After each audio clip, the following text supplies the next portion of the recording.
বিকাল বেলায় বুড়ার দুই সন্তান খেজুরের বাগানে আসছে বাবার সন্ধানে।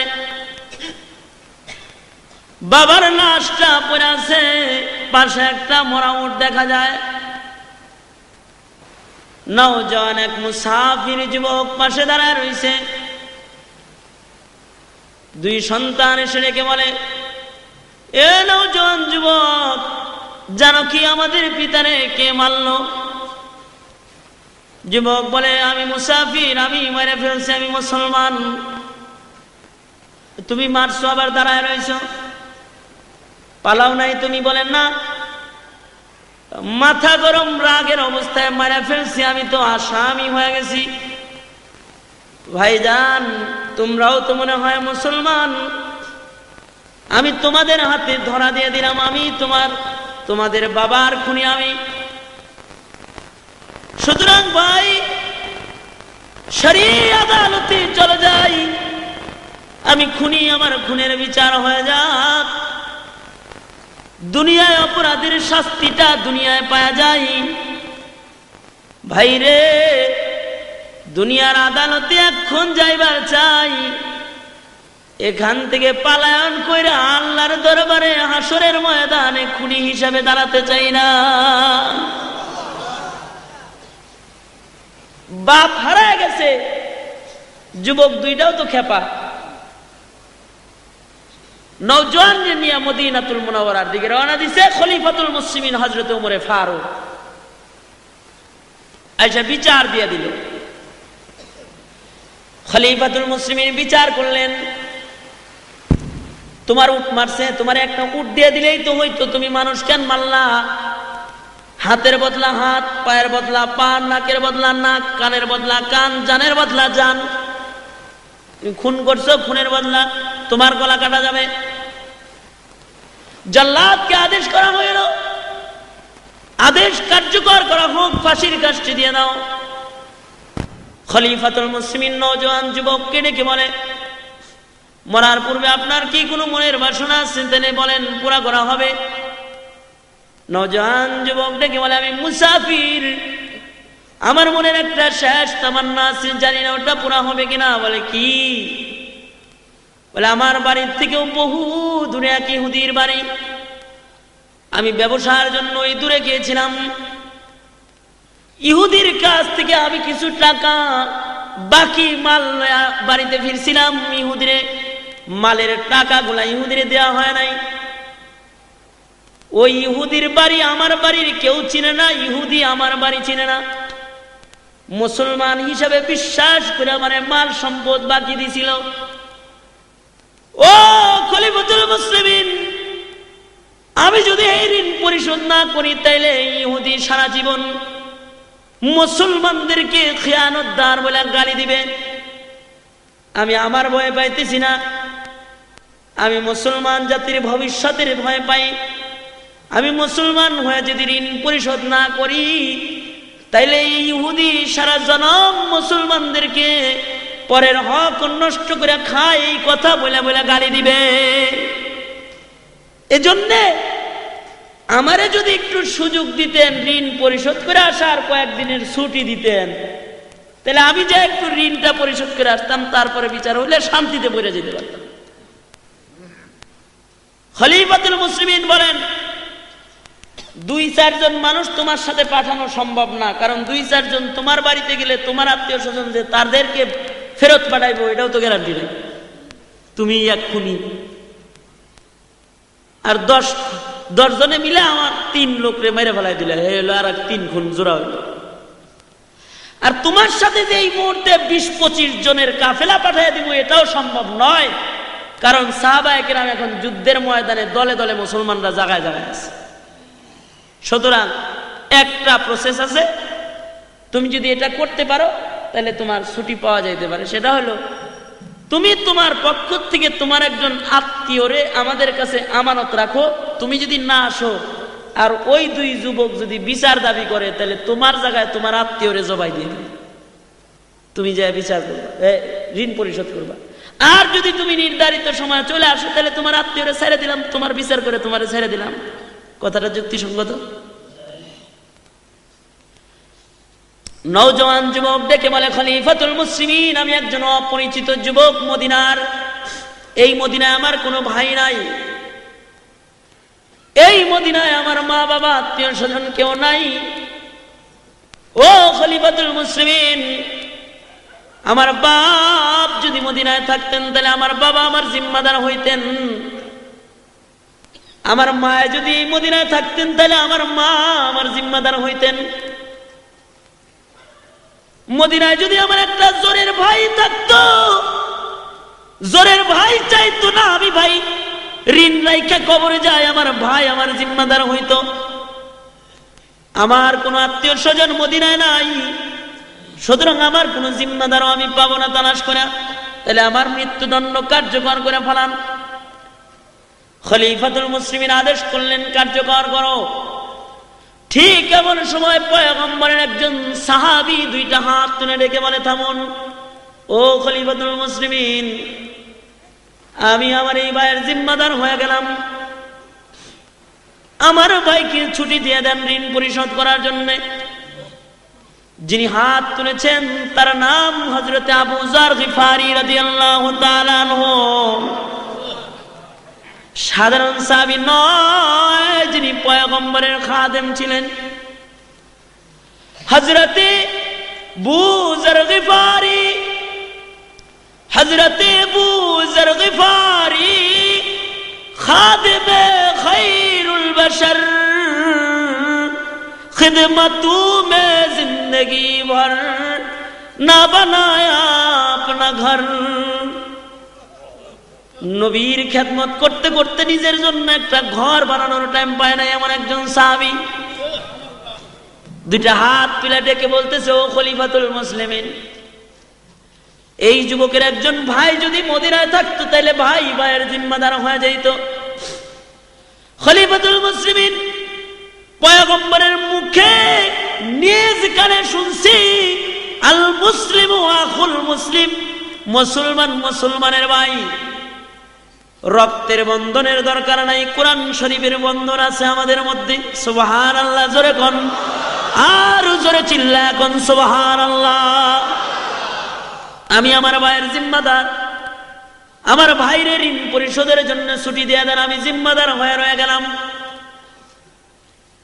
খলিফাতুল মুসলিমিন নতুন করে বিচার সিদ্ধান্ত লিখলেন, আবার নতুন করে, যাও যুবক, তোমার 1 মাসের ছুটি দিলাম। আরবি মাসের প্রথম শুক্রবারে জুমার নামাজের আজানের পূর্বে তুমি মদিনায় প্রবেশ করবা।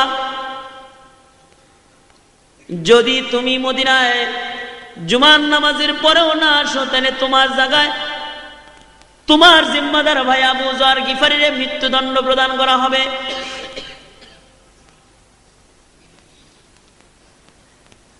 নওজোয়ান যুবক ঋণ পরিশোধের জন্য যাত্রা আরম্ভ করলো নিজের বাড়ির দিকে।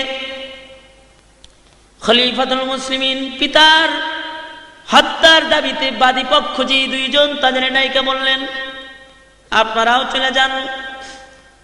আরবি মাসের প্রথম শুক্রবারে জুমার নামাজ মদিনার পয়গম্বরের মসজিদে আপনারা পড়বেন। জুমার নামাজের পরে নওজোয়ান যুবক যদি ফেরত না আসে তাহলে আবু যাররে গলা কাইটা হইলেও আপনাদের বিচার আপনাদেরকে দেওয়া হবে। নওজোয়ান যুবক বাড়িতে চলে গেছে, বাড়িতে যা ঋণ পরিশোধ করার জন্য ইহুদির কাছে গেছে। ঋণ পরিশোধ করে নওজোয়ান যুবক বাড়িতে আইসা সুন্দর সুন্দর জামা কাপড় গুলা পরিধান করছে। দ্রুতগামী একটা ঘোড়ারে সুন্দর করে সাজাইছে, সজ্জিত হয়ে আতর গোলাপ মাইখা মার কাছে যায় বলে, মা গো, মা, ও মা, আমি তোমার সন্তান। মারে, তুমি তো চাও না তুমি হাসরের ময়দানে খুনি সন্তানের মা হয়ে দাঁড়াও। মাগো, জীবন ভর তুমি আমার সেবা করছো মা, আমি তোমার কোনো সেবা যত্ন করতে পারি নাই। মা বাড়ির থেকে যখনই বের হইছি তখনই আমি তোমার কাছ থেকে বিদায় নিয়ে বের হইছি, আবার আইছি। মা গো, আজকে একটা বিদায় নিবার চাই মা, এটা জিন্দেগির শেষ বিদায়। মা গো, তোমার হাত দুইটা আমার মাথার পরে রাখো মা। মা গো, দুধের দাবিটা মাফ করে দিও। আমি মদিনায় চললাম পাক পবিত্র হইবার জন্য। মা, আমার মাথায় হাত দিয়ে আমারে জিন্দেগির শেষ দোয়াটা তুমি এখন দিয়ে দাও।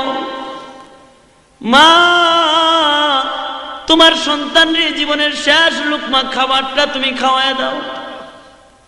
তোমার সন্তান আর কোনোদিন তোমার দরবারে এসে দাঁড়াবে না মা। বাবার কাছে যা কয়, বাবা গো, ও বাবা, দেন ওই বুকটা একটু দেন। কত বুকের মধ্যে শোয়া রাখছেন বাবা, বুকটা একটু দেন। জিন্দেগির শেষবারের মতো আমার বুকটা আপনার বুকের সাথে একটু লাগায় যায়। বাবা গো, আমার বিচার হইব মদিনায়। পিতামাতার কাছ থেকে জিন্দেগির শেষ বিদায় নিয়ে নওজোয়ান যুবক যাত্রা আরম্ভ করছে মদিনার দিকে। এদিক দিয়ে মসজিদের নববীতে জুমার নামাজের আজান হয়ে গেছে, এখনো পর্যন্ত কেউ মদিনায় আসে নাই। খলিফাতুল মুসলিমিন হযরত ওমর পত্রবাহক পাঠিয়ে দিয়েছেন আবু যর গিফারির বাড়িতে। আবু যর জীবনের শেষ জুমার নামাজ পড়াইবার লাগা মসজিদে নববীতে আইসা যান।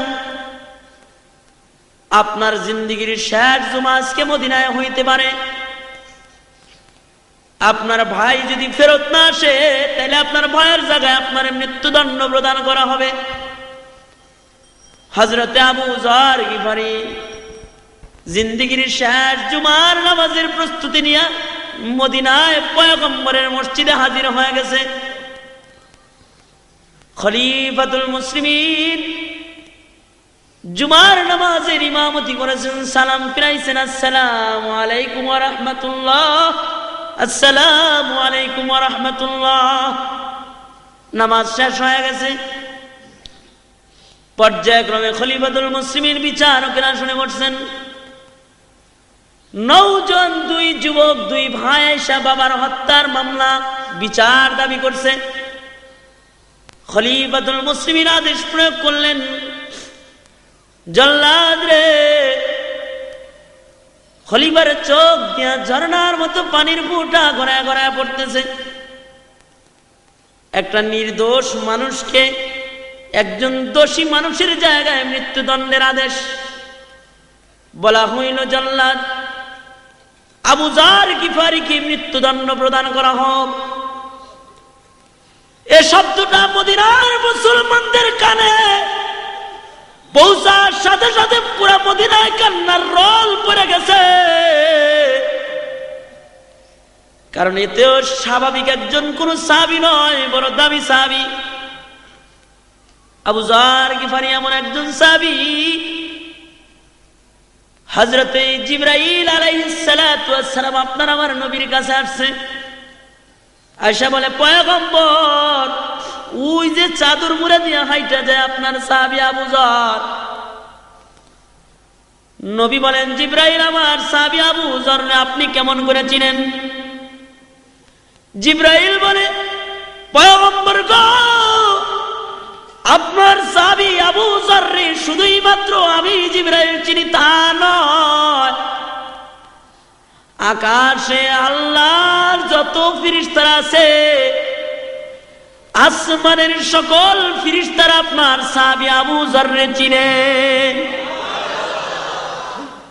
দুইটা কারণে আকাশের ফেরেশতারা আবু যর গিফারিরে চিনে, দুই কারণে। এক নাম্বার, লিসিগারিহি আলা নাফসিহি, নিজের নিজে খুব ছোট মনে করে আল্লাহ যদি জাহান্নামে দিবার লেগে কোনো মানুষ বানায় থাকে, তাইলে মনে হয় আমারে বানাইছে। আর একটা কারণ হলো লিকাসরাতি তিলাওয়াতি সূরাতুল ইখলাস, সূরা ইখলাস নামে একটা সূরা আছে, যা 3 বার পড়লে খতমের সওয়াব জমা করা হয়। কুল হুয়াল্লাহর সূরা এমন একটা সূরা যা 3 বার পড়লে খতম কোরআন শরীফের সওয়াব হয়। আবু যর এই সূরাটা এত বেশি তেলাওয়াত করে যে তার আমলনামায় এত খতমের সওয়াব আছে যা অন্য কোন মানুষের আমলনামায় নাই। সুবহানাল্লাহ। মদিনার লোকেরা কান্দে, নির্দোষ একটা মানুষের জায়গায় এমন একজন বরকতি মানুষ মৃত্যুদণ্ড প্রদান করা হবে রে। মদিনার সবাই কাঁদতেছে, কিন্তু একজন হাসে। হযরত আবু যর গিফারি হাসতেছেন। লোকেরা বলে, আবু যর তুমি হাসো, কেন হাসো? আবু যর বলে, তোমরা কেন কাঁদো? কাঁদো না, আমি আমার নবীর শাফাত কিনতেছি, আজকে শাফাত খরিদ করতেছি আমার নবীর। হাসরের কঠিন ময়দান যেদিন শুরু হবে, আমার পয়গম্বর একজন কালেমাওয়ালার জন্য বাচ্চাওয়ালা মুরগির মতো উড়াল দিয়া কালেমাওয়ালার পাশে এসে দাঁড়ায় যাবে। যে পয়গম্বর একজন কালেমাওয়ালার জন্য বাচ্চাওয়ালা মুরগির মতো উড়াল দিবেন, আমি সেই পয়গম্বরের একজন কালেমাওয়ালার জন্য জান বিলাইতে পারতেছি। এই ভালোবাসাটাও তো হাসরের কঠিন ময়দানে আমাকে আমার পয়গম্বরের হাতের শাফাতের কাছে নিয়ে যাইতে পারে। সুবহানাল্লাহ। আবু যর গিফারিকে মৃত্যুদণ্ড দেওয়া হয়। জল্লাদ আগাইতেছে ছুরিটা নিয়া। জল্লাদ 1 কদম আগায় তো 2 কদম পিছায়। জীবনে কোনোদিন এই বিচারালয়ে কারো বিচার করার সময় জল্লাদের চোখ দিয়ে পানি পড়তে দেখা যায় নাই। আবু যর গিফারির সামনে জল্লাদ যায় আর চোখের পানি ফেলে কান্দে, কারণ এতদিন বিচারের মঞ্চে আসামিরে উঠাইতো, আজকে একটা জান্নাতি সার্টিফিকেটওয়ালা মানুষকে উঠাইছে। ঠিক এমন সময় একজন নায়িকা মানে, জল্লাদ থামো, ও খলিফাতুল মুসলিমিন একটু অপেক্ষা করেন। ওই যে নজর করে তাকায় দেখেন, মদিনার বালু ঝড় উড়ে কে যেন মদিনায় আসতেছে। একটু অপেক্ষা করেন, কে আসে মদিনায়?